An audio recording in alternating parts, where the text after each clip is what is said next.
welcome to a brand new episode of Coming Distractions, brought to you by the Nerdpocalypse podcast. And my name is Carrie, and I'm here with Jack.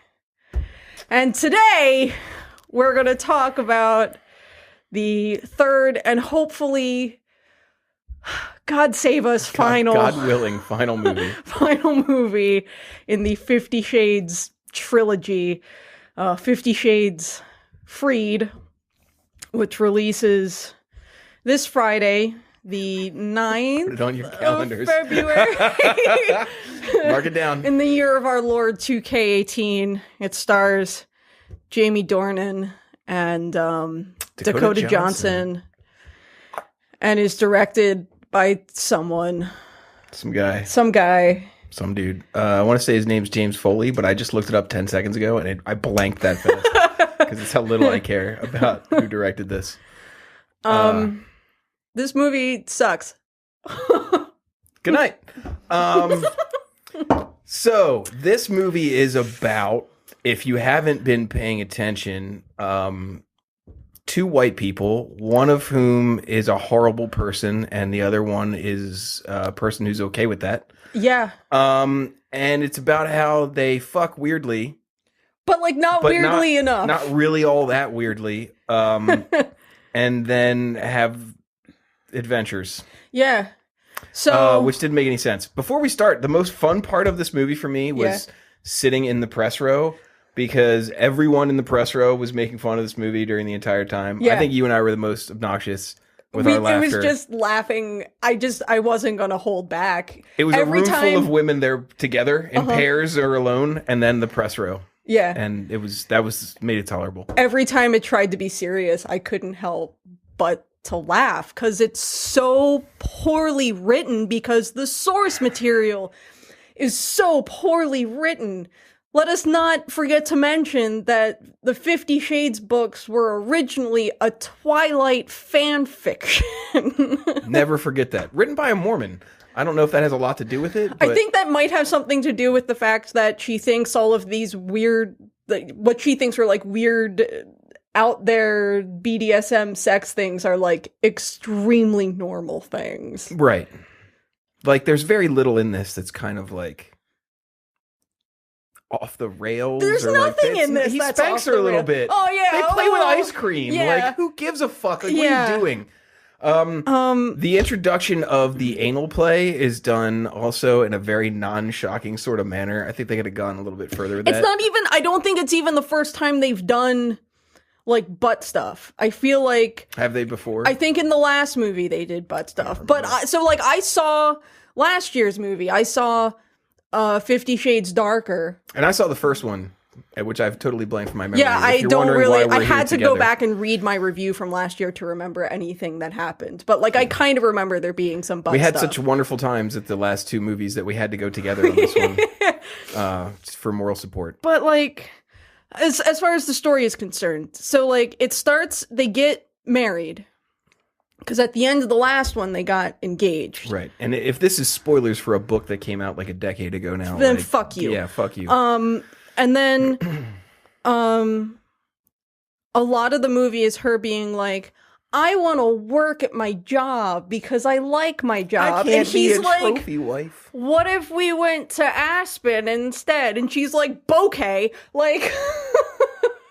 I'm not here because he also owns the place she works at, and and she comes back from this whirlwind tour, and she's all of a sudden the fiction editor in chief of the fucking book department, and she's like, I don't want that to be because of my husband, which is very clearly because of her husband. Right. And the most effective decision she makes in her job the entire movie is telling someone to increase the font size 2 points. Yeah. By the way. Yeah. Yep. There's a car chase scene. This movie goes, it's the worst soap opera episode. It's like if a soap opera episode had a slightly bigger budget and was forced to be an hour and a half.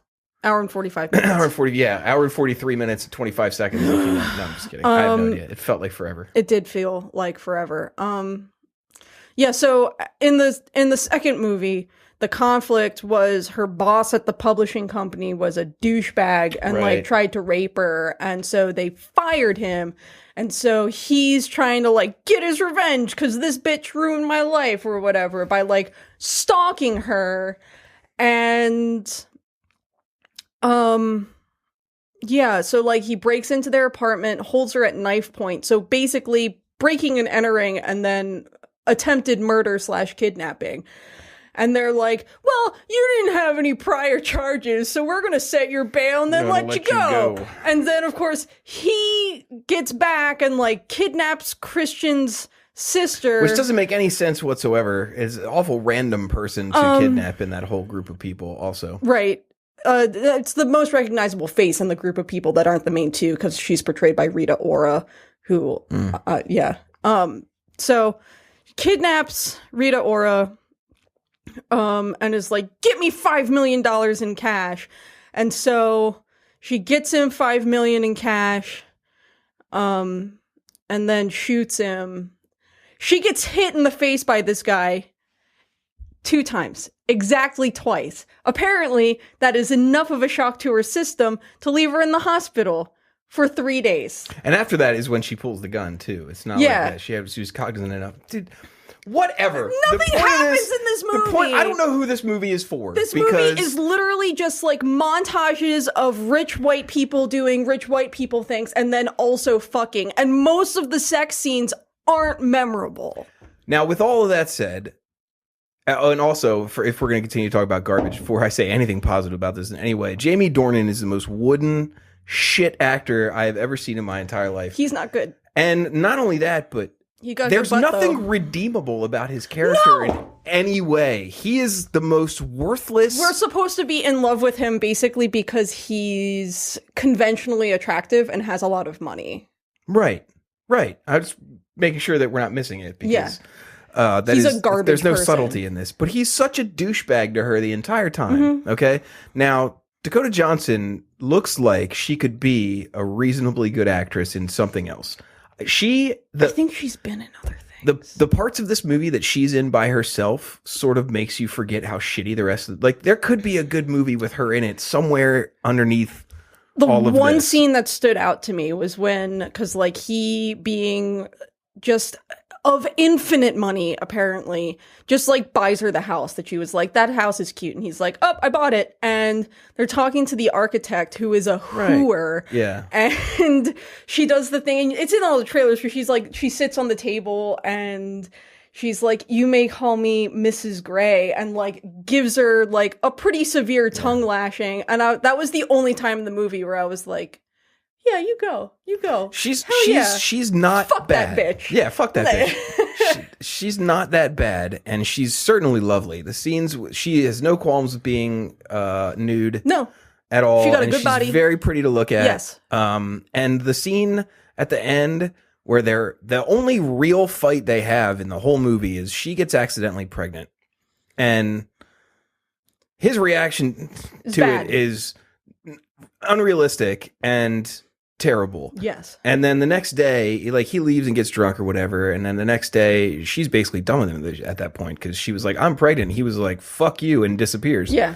Go gets drunk with his former mistress. Because he's so amazing. That's who you want to be married to. So he comes back, he wakes up or whatever the next morning, and they're fighting while she's like gets out of the shower and is putting clothes on, and it's very much like a couple fight. Yeah. Right. Yeah. Like it's totally carried by her because he just stands in the middle of the room like a wood jackass the entire time because that's what he does. Yeah. Dude, he's forced at one point in this movie to pretend to play "Baby I'm Amazed" by Paul McCartney and sing. I'm so mad about that scene.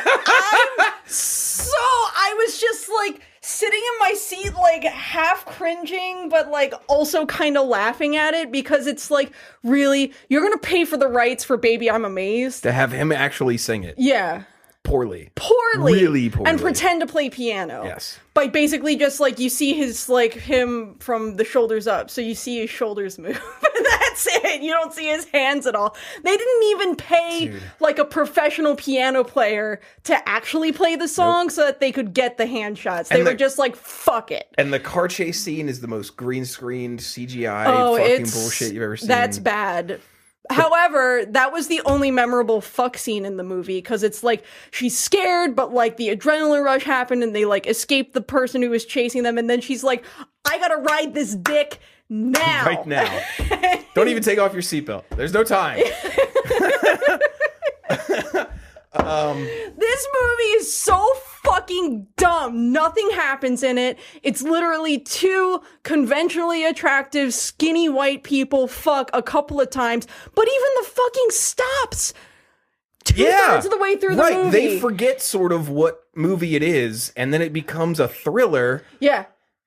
And let's not even talk about the bad guy how he manages to create a fucking bomb and like. Oh yeah, he has enough of a skill set to like make a bomb and sneak into a server room and steal files off a server. Steal files off of that server and then blow it up, and then does the very stereotypical villain move of I'm gonna kidnap this girl and tie her to a chair.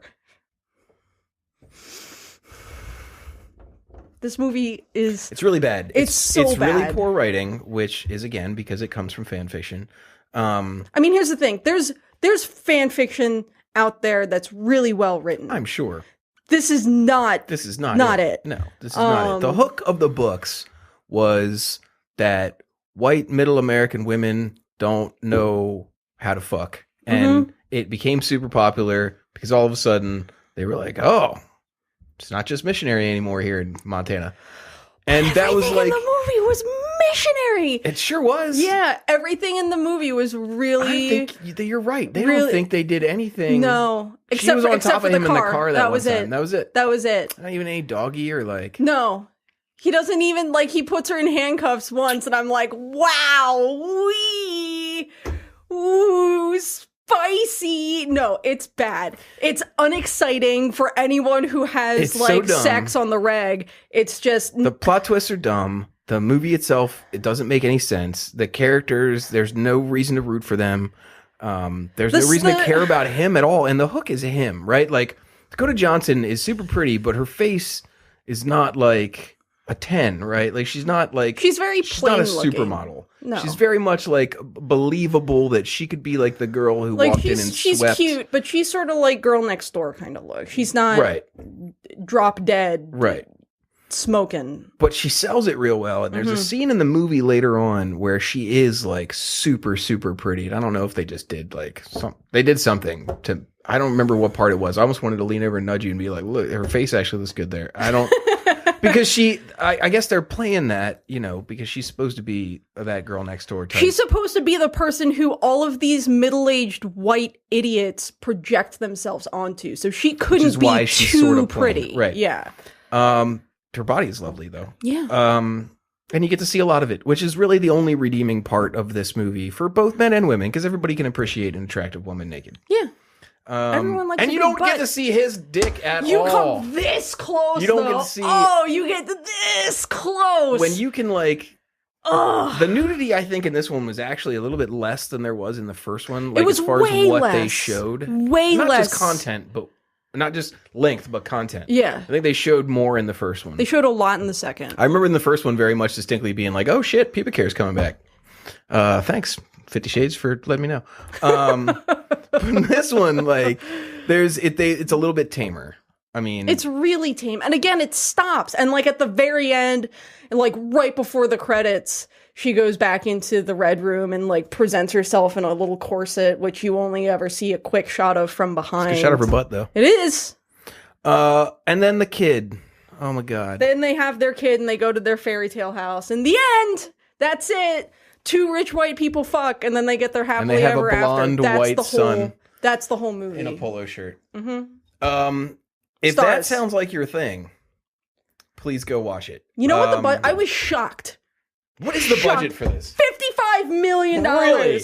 They spent that on cars that they apparently then stole at the end of the day when they were done with the movie, because I don't know where else that money went. Stars. I give this half of 1 star. No. I give it none. You're going to go 0? None stars. I am giving it half of a star because I actually might even go to the length of saying 3/4 of a star. And that is because Dakota Johnson shows flashes of not just tolerable acting, but good, solid acting work. And I'd like to see her go on and do something else. And the other reason I'm going to give it that extra 1/4 of a star is because she is naked for about 35 of the 145-minute runtime. She cute. She's not cute enough for me to give this any more than 1 star. That's fine. That's totally fine. 50 Shades Freed. Hopefully there are no more of these movies. This movie's fucking terrible. I'm gonna finish my wine. I hope it dies here. Yeah, God, if there's a spinoff or anything. Bye. We're done. It's fucking bad. We enjoyed it so much. Bye. Jesus.